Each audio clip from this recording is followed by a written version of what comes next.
Pinag-aaralan ngayon kung paano mas mahihikayat ang mga Pilipinong sumusuporta sa mga charity organization para bigyan ng mukha ang balita. Mobile Journal, Jazz Paredes.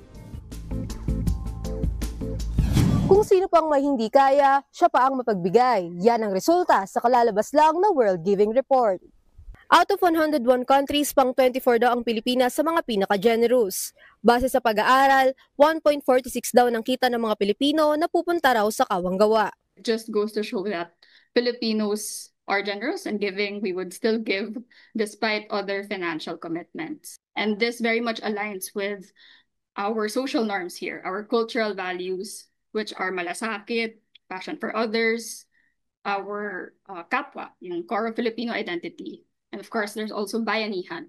Nakita rin sa pag-aaral na pinaka-generous ang low-income countries na nagbibigay ng 1.45% ng kanilang income, habang least generous ang high-income countries na nagbibigay ng 0.70%.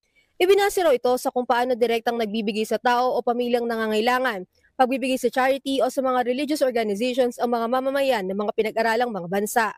So previously, the World Giving Index only told the story of general public donors, but we wanted to tell the story of charities as well, so we could look at both sides of civil society. Pero sa Pilipinas, nangingibabaw daw ang direct generosity.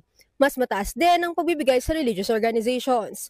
Pero mababa ang nagdo-donate sa charities at nagbo-volunteer. For the side of volunteers, they may also not have the time and the energy to commit to regular volunteering, especially if they're working long hours or they're taking on side jobs. But what we need to work on is getting them to take the next step. We have to turn that trust into action. We have to get them to volunteer and to the need. Mobile Journal, Jazz Paredes po, hatid ang mukha ng balita.